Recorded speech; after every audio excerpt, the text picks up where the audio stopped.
मैं डॉक्टर रामनाथ प्रसाद, दर्शन शास्त्र विभाग, डीएवी स्नातकोत्तर महाविद्यालय सिवान। आज मैं ऑनलाइन कक्षा के अंतर्गत वैशेषिक दर्शन का परमाणुवाद की अवधारणा पर विचार करने के लिए प्रस्तुत हुआ।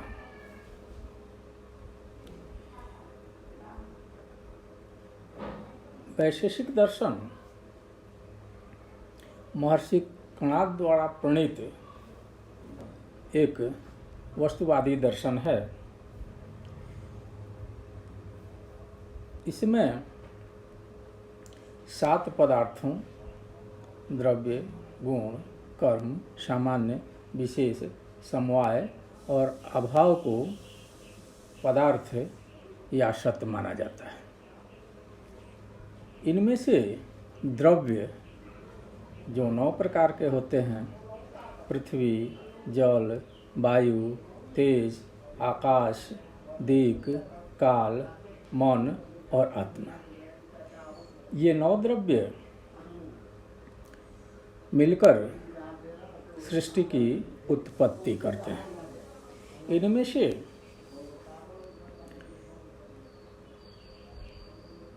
पृथ्वी, जल, वायु और तेज, इनके विभाग होते हैं। इनको छोटे छोटे टुकड़ों में बांटा जा सकता है। छोटे छोटे टुकड़े बंटते बंटते अंततः एक ऐसी स्थिति में आते हैं जिससे आगे उनका विभाग नहीं हो सकता है। इस सबसे छोटे कण को परमाणु कहा जाता है। यह नित्य है और अनुमान द्वारा जाना जा सकता है। इतना सूक्ष्म होता है कि इसे पहचाना नहीं जा सकता। दर्शन शास्त्र में विश्व की उत्पत्ति का मूल कारण, उसकी उत्पत्ति की प्रक्रिया और उसके प्रकृति का उद्देश्य पर विशद विवेचन मिलता है। वैशेषिक दर्शन भी इसका अपवाद नहीं है। वैशेषिक दर्शन ने भी विश्व की उत्पत्ति, उसकी प्रक्रिया और उसके उद्देश्य पर विस्तार पूर्वक विचार किया है। जैसा कि हम लोग जानते हैं कि वैशेषिक दर्शन आरंभवाद में विश्वास करता है। ऐसे कारण में विश्वास करता है जिसमें नया आरंभ होता है, नई उत्पत्ति होती है।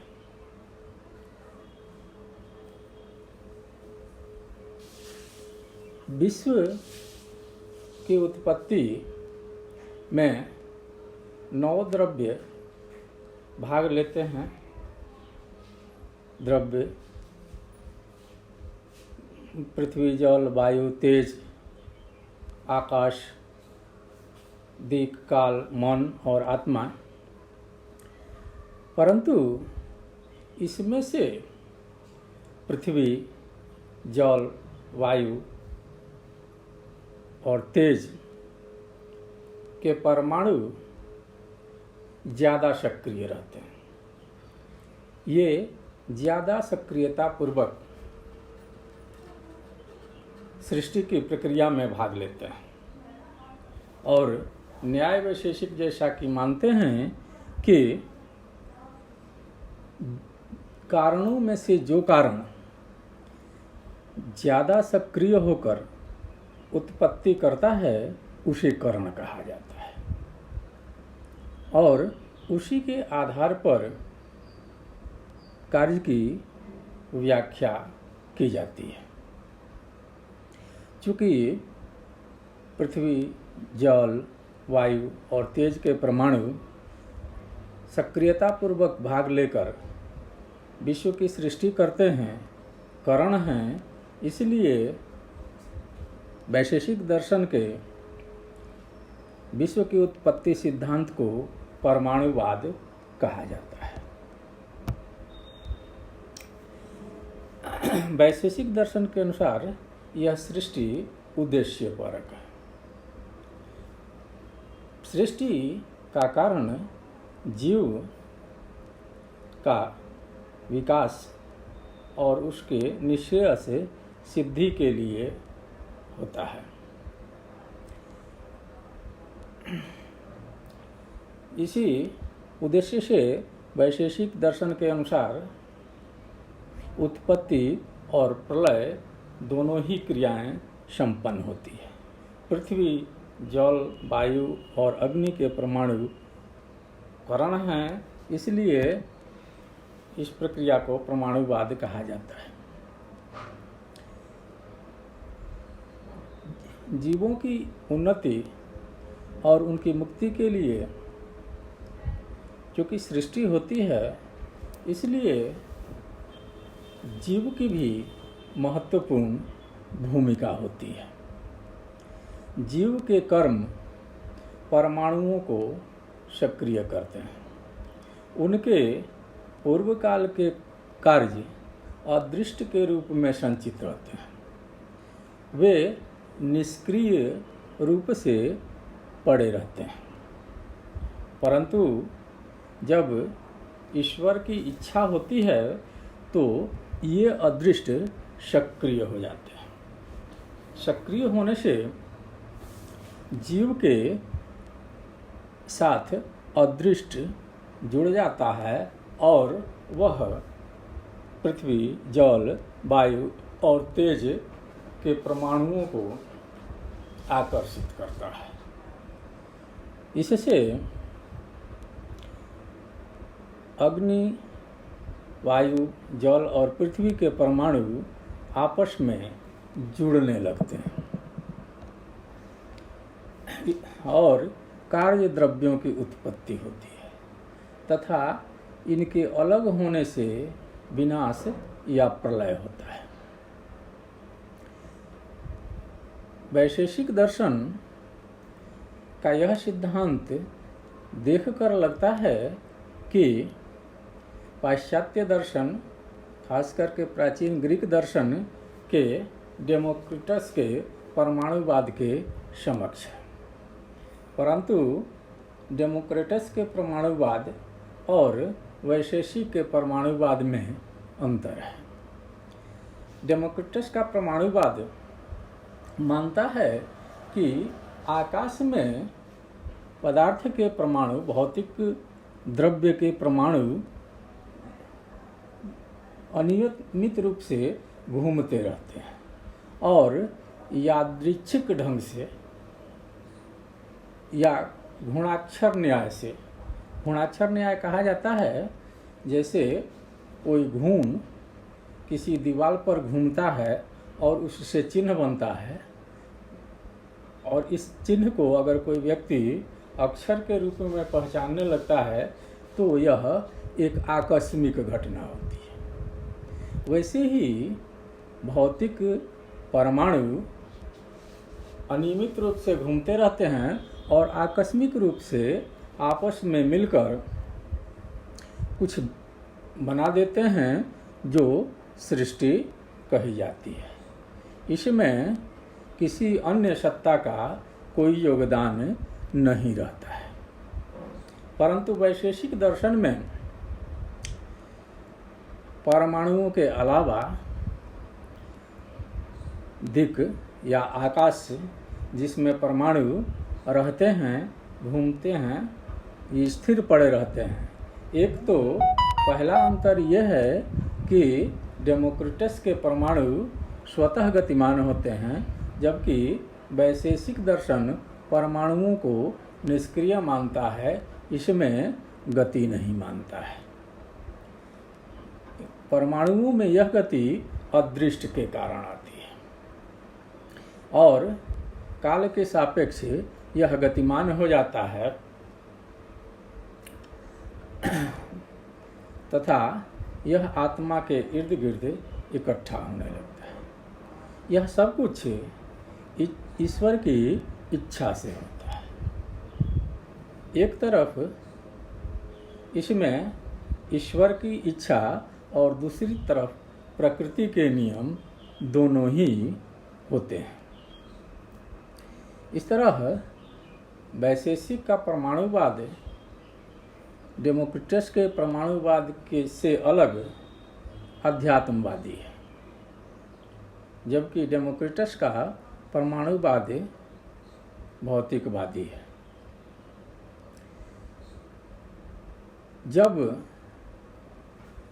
वैशेषिक दर्शन के अनुसार जब परमाणु सक्रिय होते हैं तो सबसे पहले दो परमाणु आपस में मिलते हैं। इन्हें द्वयणु कहा जाता है। द्वयणु परमाणु की तरह ही अत्यंत सूक्ष्म होता है, इसका साक्षात दर्शन नहीं हो सकता है। जैसे परमाणु को हम साक्षात नहीं देख सकते हैं। जब तीन द्वयणु मिलकर के एक समूह बनाते हैं तो त्रयणु या त्रस रेणु कहा जाता है। यह एक स्थूल स्थिति होती है जो आँख से दिखाई पड़ सकती है। यह प्रक्रिया जब आगे बढ़ती है तो त्रैषणु से चतुरणु, चतुरणु से पंचणु, इस तरह से स्थूलता बढ़ती जाती है और चार महाभूतों की उत्पत्ति होती है। जल परमाणुओं से जल, तेज परमाणुओं से ये अग्नि, पृथ्वी परमाणुओं से पृथ्वी और वायु परमाणुओं से वायु महाभूत उत्पन्न होता है। इसके साथ पदार्थ बनते हैं, शरीर बनते हैं, इंद्रिय बनते हैं और अहंकार उत्पन्न होता है।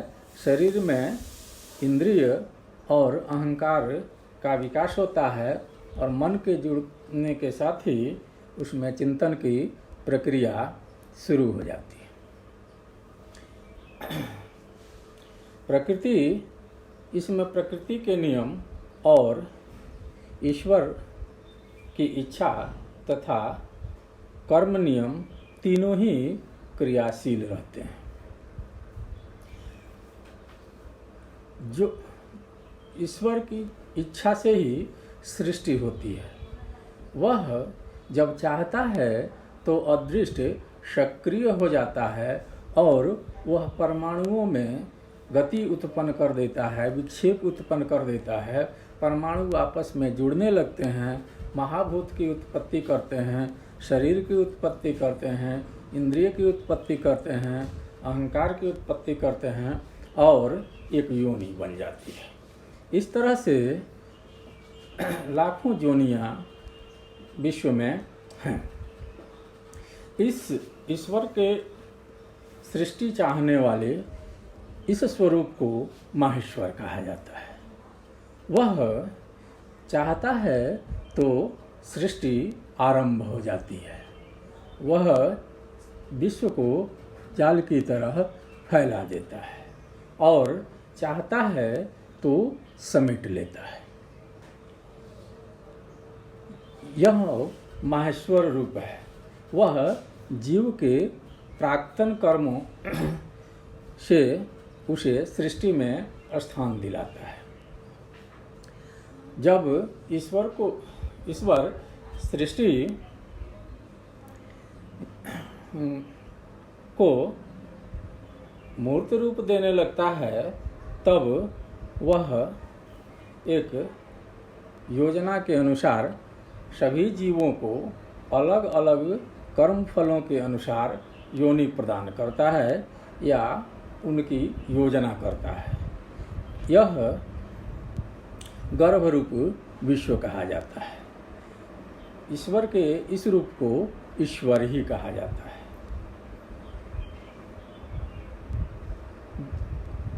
अगली अवस्था में ईश्वर उसे मूर्त रूप प्रदान करता है, उसे भौतिक रूप में उत्पन्न करता है।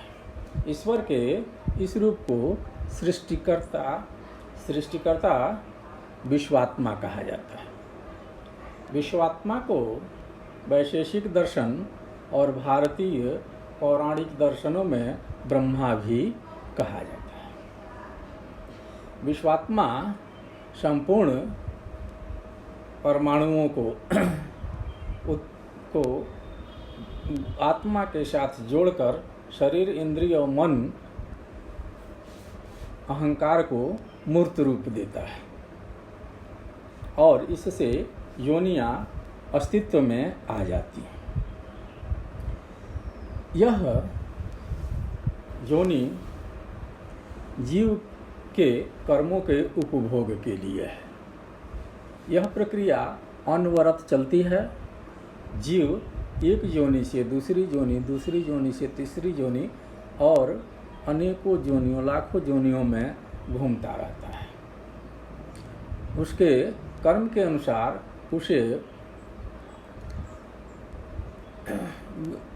उसकी उन्नति होती है या निःश्रेयस को प्राप्त करता है। सृष्टि एक निश्चित काल तक चलती है। वैशेषिक दर्शन मानता है कि सृष्टि एक निश्चित काल तक चलने वाली प्रक्रिया है। इस प्रक्रिया के पूरा होने के बाद जीवों और ईश्वर को विश्राम की आवश्यकता होती है, ऐसा वैशेषिक दार्शनिक मानते हैं। इसलिए ईश्वर स्वयं चाहता है कि अब सृष्टि का अंत हो जाए। ऐसा करने से सृष्टि में प्रलय की अवस्था आती है। अदृष्ट निष्क्रिय होने लगते हैं। अदृष्ट के निष्क्रिय होने से परमाणु आपस में अलग होने लगते हैं। शरीर और मन का क्षय होने लगता है और अंततः सृष्टि समाप्त हो जाती है। पंचमहाभूत विलीन हो जाते हैं। दीर्घ काल आकाश, मन और आत्मा, चारों भूतों के परमाणु तथा अदृष्ट बचे रह जाते हैं। यह सृष्टि से लेकर प्रलय तक के काल को कल्प कहा जाता है। एक कल्प में एक सृष्टि होती है। जब कल्प पूरा हो जाता है तब फिर नई सृष्टि का आरंभ होता है। महेश्वर फिर इच्छा करता है, फिर वह परमाणुओं को सक्रिय करता है, अदृष्ट को सक्रिय करता है। परमाणु फिर से द्वयणु, त्रैषणु, चतुरणु इत्यादि बनाते हुए शरीर, इंद्रिय और अहंकार की रचना करते हैं और योनि का निर्माण करते हैं। यह एक अनवरत प्रक्रिया है। इस प्रकार हम देखते हैं कि वैशेषिक दार्शनिक एक वस्तुवादी दृष्टिकोण रखते हैं जिसमें चैतन्य और भौतिकता दोनों का समावेश हो जाता है। इसमें उद्देश्य और वास्तविकता दोनों ही पाए जाते हैं। वैशेषिक दर्शन का परमाणुवाद भौतिक परमाणुओं से ईश्वर विश्व की सृष्टि को संभव बताता है, परंतु उसमें आत्मा का रहना भी आवश्यक मानता है तथा कर्म नियम को भी इसके साथ जोड़ देता है। इस तरह यह एक तत्वमीमांसीय विचार के साथ साथ नैतिकता का आधार भी प्रस्तुत करता है। धन्यवाद।